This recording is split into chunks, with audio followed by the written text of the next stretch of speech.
Hello, everyone. All I've got to say is, what a show. That is probably the best pay per view I've watched in a while. So much action. Everything was good throughout. Wasn't any low points, really. And that main event, that might be the greatest wrestling match I've ever saw. Now, mind you, I just watched it 20 minutes ago, so it might just because it's short in the memory, but like, oof, that was good. So I'm going to start from the bottom of the show. Big Boom AJ and QC get the win. To be honest, fun match. Rizzler getting his moments, pulling the Riz face, pulling pulling everything. Big Justice saving Rizzler after getting pushed over by Shane Taylor. And the spear by Big Boom AJ. Honestly, great way to start the show. Then we had Lena Cross versus Harley Cameron. It was an okay match from what I can remember. Lena Cross obviously not picking up the win for the TBS title, but so good, honestly. I felt like as soon as the match was over and the beatdown angle started to happen, I feel like everybody knew that um thing was going to win. I feel like everybody knew that Lena Cross and Megan Bayne were going to win the tag titles later in the night, and yeah, that was so good. Uh, Jack Perry winning the national title. I enjoy it. Him getting his hometown moment. Great, great for him. Excited to see what happens to the national title. Obviously, Ricochet held it since the inception of it, and now Jack Perry gets his run with the title, so that's going to be fun. Then we had FTR Bucks. Honestly, probably my second favorite match of the night. I thought there was no way after the match was over anyone topped this match, but I was mistaken. Obviously, the shatter machine off the top rope, insane. Loads of close calls, false finishes. Honestly, that match was really, really good, and I recommend anyone who didn't watch the show to give that one a watch. So good. Um, what else? What else? What else? Cope and Christian return after the match. That was sort of expected. I thought they were going to intervene during the match and cost them the match, but it was fun. Obviously, the kill switch got hit on Stokely after Stokely got hit with a suicide dive while he was in the wheelchair. Loads of crazy stuff going on. Great match. Cope and Christian return at Revolution. Excited to see what's in the future for that. Then we had Tony Storm Marina. It started a bit slow, but then it started to pick up, so that was fun. I I loved it, honestly. Thought it was a great match. And then the surprise after it, after Tony picks up the roll up win, we have Ronda Rousey getting the ring. Now, personally, I'm a fan of Ronda Rousey. I would love to see her back. I would love to see her back. But sadly, I feel this is a promotional technique for her fight. And I think it's smart on Tony Khan's part as well. She's a massive star. Surprised they didn't sign her sooner. But I feel like this is just a promotional technique. So we may not see Ronda again in AEW, but we'll see on Wednesday. Wednesday's going to be a big, big decider if she is. Obviously, her, Jasmine Duke, Shayna Baszler, and Marina Shafir, the four MMA. Were they called the Four Horsewomen? I think they were. I think they were called something like that.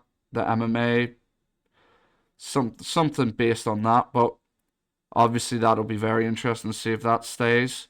I would love to see her back in AEW, and she was a part of the Moxley entrance. Marina obviously slapping Moxley, hyping him up for the Takeshita match, and um, I just think that's the hype per MMA fight. But obviously, she's wrestled for Ring of Honor in the past after She left the company with her SummerSlam match with Shayna being her last. Shayna's a free agent as well, so Shayna could be a big signing if they want to go down that avenue. Um, I think is Shayna free? She's working backstage for WWE. That's what I do know. Uh, Takeshita Moxley. No, that match was also really good. I don't think there was a bad match on this card. To be honest, I don't think there was. Takeshita Moxley. This is something I wrote down on my notes during the match. I think I would like to see them two as a tag team. I think I would love to see them two as a tag team. Their chemistry is really good. I don't feel like they have bad matches. It's very entertaining. I feel like they get each other. The no time limit this time. Obviously, great ending with the submission. I loved it. Honestly, loved it. And then following the show or the match, we have this little vignette, and then Elevated plays Osprey screaming in the vignette, and then all we hear is Elevated. And honestly, there's not a better song to return to. AEW themes I love. I love Darby Allin's, Tarzan Boy, Osprey's is really good. So many good themes, but Osprey returning is big. After last time we saw him was Blood and Guts, wasn't it? Moxley and the Death Riders attacked him, but now the thing is, Osprey's returned and Moxley's kind of a face, so we've kind of got that going in between. And honestly, Osprey returning, it's insane how many returns and debuts we got this show, but honestly, Osprey returning, such a good moment. And then after that, we have Babes of Wrath versus, what's their tag team name? What is their tag team name? Something Dominium, something like that. It's not coming to my head right now. Sorry. It's 5 in the morning right now, and I'm trying to get this this review done. But it felt predictable after the attack earlier in the show that they were going to win this match, because a fresh Megan Bayne is obviously going to mean more than a fresh Harley Cameron. Not to disrespect Harley Cameron, I feel like Megan's more of a dominant force. But honestly, I like that match too. Even though it was predictable and I knew they were going to win, I love the pairing of Cross and Bayne. Feel like in the future that's going to be a Clash of the Titans type thing. Honestly, loved it. Love that new pairing. Wonder where Willow and Harley go from here. Obviously, Willow's still a champion. Wonder where that goes. Then we had Brody Swerve. I honestly would have had Brody King win. I think it was the perfect chance. Strike while the iron's hot. Brody's over. Give him that ascension into the main event.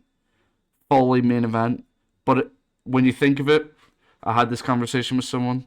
A year ago, he wasn't getting these singles matches with the likes of a Swerve Strickland and MJF.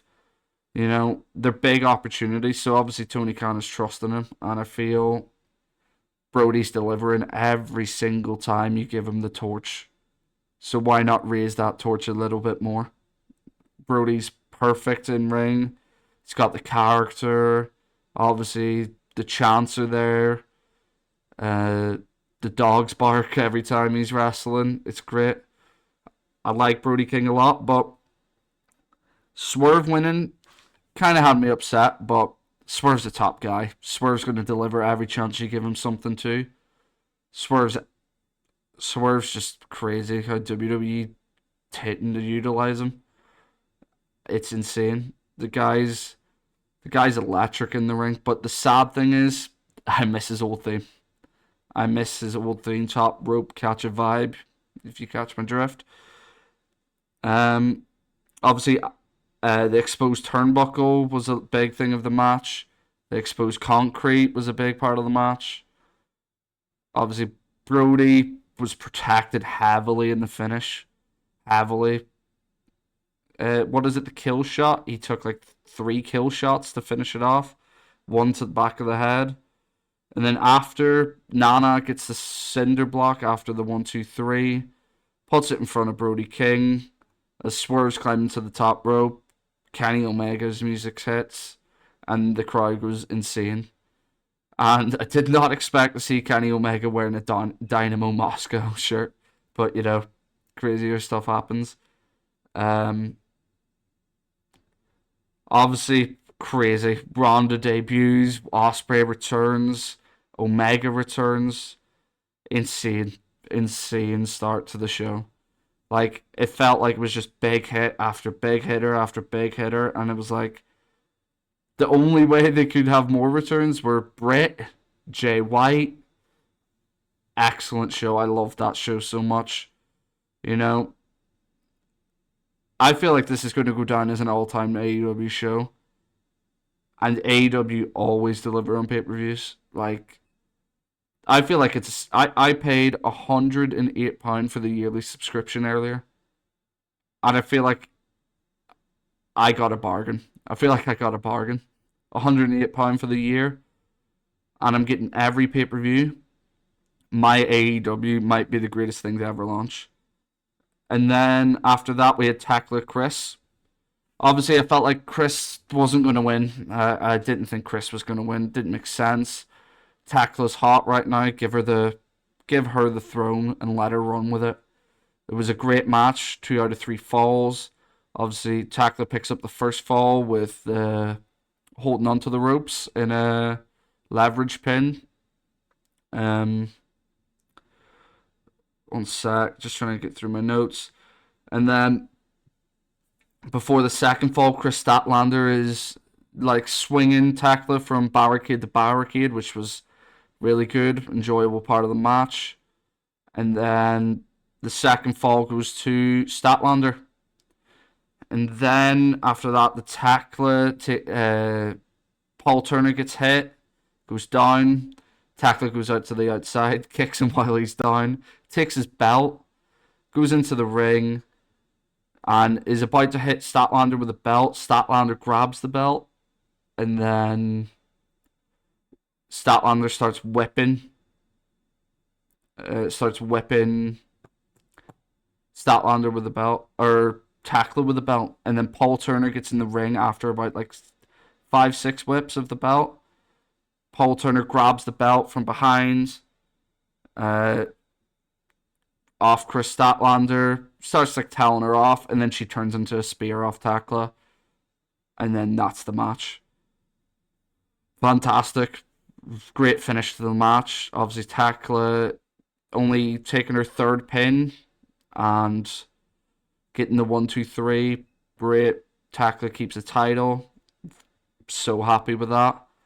Then, after the match, well, the Sisters of Sin played a part in the aftermath, but a really enjoyable match. Forgot the Sisters of Sin part. That's a great trio. Triangle of Madness is really fun. Honestly, AEW's on a high point right now, and it just keeps getting better. Then after that, Jet Speed and Mystico. Honestly, the match was great, but this is kind of my down point match. I was kind of starting to get tired. I think it was around 3 in the morning when this match started. Happy enough with the match. Felt it was strong. Great. I liked the entrance. The entrance was fun. Everyone coming out in Mystico gear. And then I was really impressed with Mark Davis in this match. Like, recent weeks I wasn't getting the Mark Davis hype, but man, he showed me today that he actually is a big player in AEW. I'm a big fan of Mark Davis. I do feel he is going to be a strong part of this year's AEW, and obviously Tony likes him. Tony uses him very often. And then after they win the trios title, Mystico, it kind of felt like just get Hangman Adam Page out of the trios picture. Well, that's obviously what it was. If Mystico is now a trios champ with Jet Speed, but I like that pairing of a team so much. I like it more than Hangman. And obviously Mystico, after the match, it's shown he is all elite. The graphic goes up on the screen. Great signing for AEW. Obviously, he's going to be a big part. of the trios division. He's a trio champ in two companies now, so that's fantastic. And is the fans like him? The fans like Mystica.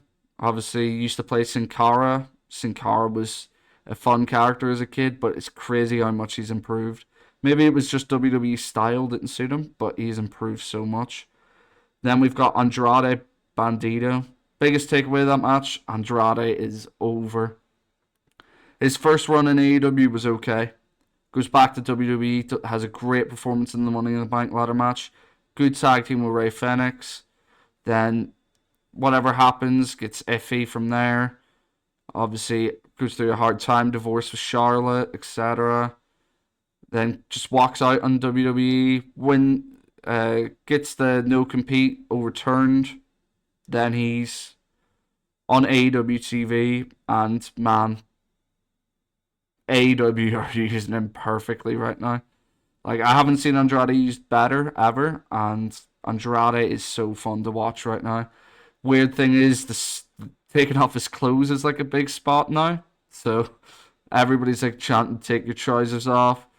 Like, it's weird, but and obviously he's always taking photos with the women at ringside.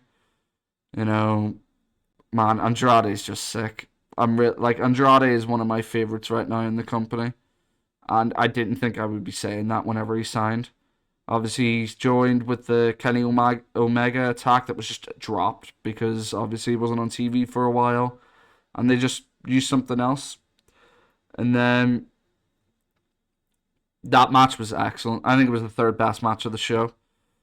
Um, Bandito's so good. Just these two are just excellent workers, and I feel Bandito could be the guy to next get a push into the main event scene. But obviously, there's so much competition right now. So much competition. What's just been announced? Okay, I'll bring that up. Perfect timing for them to announce this. The Dogs versus Orange Cassidy, Darby, and Roderick Strong. Now, this is the one bit that annoyed me of this show.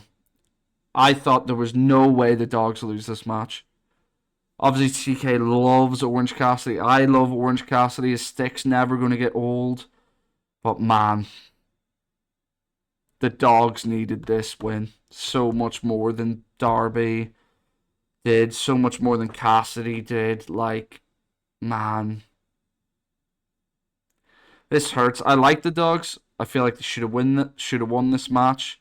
Obviously, Gabe Kidd got tied up, so like it kind of became a 3v2, so it makes the finish a little less annoying. But come on, I feel like everyone when the show started would have thought the Dogs need this win. It means more to them.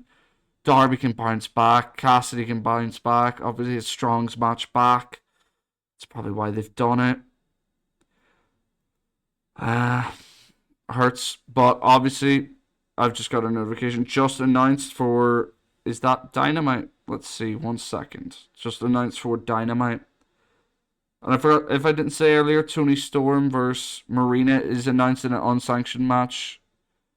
Or not unsanctioned match. No holds barred match for Dynamite this week. Dynamite's looking strong. Darby Allin versus Gabe Kidd in an unsanctioned coffin match on Dynamite this Wednesday. So that'll be big. Honestly, that was the one disappointment of this show. But I would have had the Dogs win here. But, the follow-up can always be better. They could always pick up from here, do better, put them in a different... Like, the Dogs aren't finished, let's be for real. They're not finished because of this one loss. I just think it would have meant more to them than it's benefited Cassidy, Darby, and... what's his name? Strong. Sorry, Roger. MJF Hangman. No. This might be my favourite match of all time. It's been like 30 minutes since the match ended. It's 5:10. And that match is my favourite match ever right now. I may have more time to reflect tomorrow. I'm going to watch it back tomorrow. That good of a match. Exceptional. Really enjoyable. Loved it. Can't believe how good that match was. Obviously, the vignette to start it with MJF taking a piss on a supposed Hangman grave. Great start. Honestly, MJF just played his role perfect in this match. I think MJF's just the best character in wrestling. Everybody says cheap heat, cheap heat. Screw your cheap heat and shove it up your you know what. MJF is the best character in wrestling, and it's not close. Punk's my all-time favorite. MJF's the best in the business right now. Without him in AEW, I don't know where AEW is right now. He's just MJF's the best. I'm sorry, he is. It's not close. And before this match, I wasn't the biggest Hangman fan, but after Texas Death in All In Texas Death in Texas actually, which is weird. This Texas Death was in California, but we'll skip that. Texas Death against Moxley, where he won the title.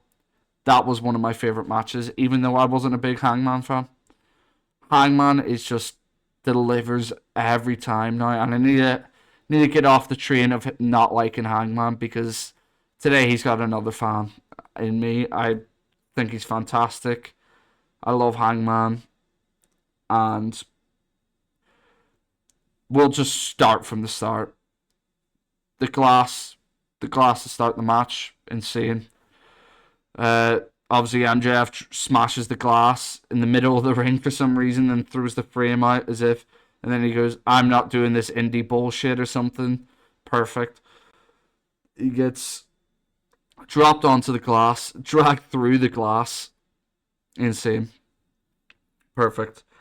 And then the broomstick to shovel out the glass of the ring. Great. Loved it. Just such a great heel move to do that. And then the syringe spot. One of the most gruesome things I've seen. So hard to watch, but it's sick and I loved it. Like, Texas Death is such a fun stipulation. The finishes are getting quite repetitive, but the Dynamite Diamond Ring played into this one a bit differently, so I'm going to let it pass. And then obviously, what did we have after that? The barbed wire chair. Such a great addition to the match. Just, there wasn't a weapon in this match you didn't think you were going to see. Like, every weapon was in this match. Every single one. The light tubes. MJF taking both. One over the back, one on the top of the head. MJF was bleeding at the start of the match. His blood dried. And then he started bleeding profusely again. Like a faucet. Insane. Then what happened? The dog collar. They put the dog collar on each other. Or Hangman puts it on MJF. So much 9 counts in this match. The match nearly ended like 4 times, I think. I counted maybe 4 or 5. Perfect. So much fun. I've said perfect 15 times this video, but trust me, it was perfect. If you didn't watch it, 3 matches you need to see from this show. FTR Bucks, Hangman vs MJF, and last but not least, Andrade Bandito. All 3 were unbelievable matches. And then obviously the great moments of everyone returning. Perfect. The jumping off the stage was insane. Obviously the sparks and everything going everywhere. So much fun. Loved it. And then what was next? The barbed wire, dog collar. I watched it 30 minutes ago. What else happened? By the way, if you can hear that, my dog's dreaming in the background. Sorry. I'm not going to wake him up because he's dreaming. What was the next one? I'm trying to remember off the top of my brain. Obviously the pile driver, or not the pile driver, well, the tombstone pile driver through the table. Not the buckshot, what's it called? Hangman's other, like, it's like his signature through the table. It's like the reverse tombstone, basically. The name's not coming to my head, but you know what I mean. Excellent, so much fun. This might be my favorite match ever. I'm gonna say it again. Like, I can't wait to watch this match again tomorrow. I might have to watch it now at 5:15 in the morning. I'm not going to actually because I've got stuff to do tomorrow, but fun. Um, what was next? What was next? Obviously, now we're getting to the finish. Dynamite Diamond Ring. Or Hangman goes for the buckshot, knee in the dick. Then he goes for the buckshot again. MJF interrupts it, hits him with a Dynamite Diamond Ring, then chokes him, and until he's unconscious, lets him fall to the ring.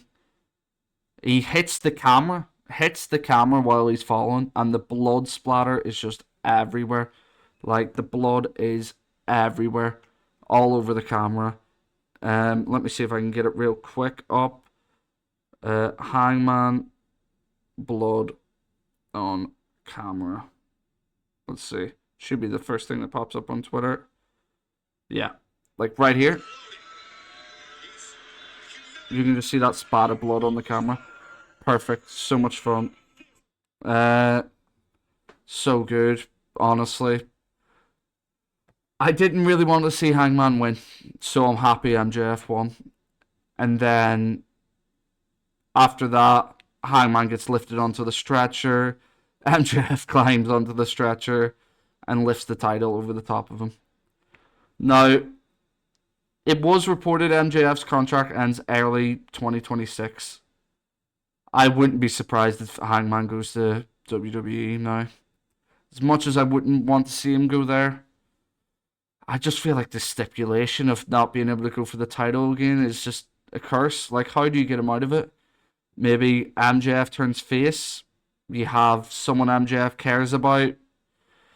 Adam Cole, maybe. He's choking Adam Cole out, and he's like, okay, you can have the match. But that would require Hangman turning heel, and I don't really know if I want to see that. If this is the end, obviously, what a match to go out on. Perfect. Hangman has got another fan in me. Happy to see what's next with Hangman. I feel like this was the best show I've watched in a while, especially after Friday's SmackDown. Like, cold show, Friday's SmackDown. Starting it so poorly, and then this show on the weekend, such a good show. So that's it. To be honest, this show I'm giving it a 10. I couldn't have asked for more. What could I have asked for more? Jay White. That's it. You give me Ospreay, Kenny, Hope, Christian, all returning. You give me a Ronda debut, even though I think it's only promotional. If it's not, I'm going to be really happy. So, I enjoyed that so much. Let me know your thoughts below.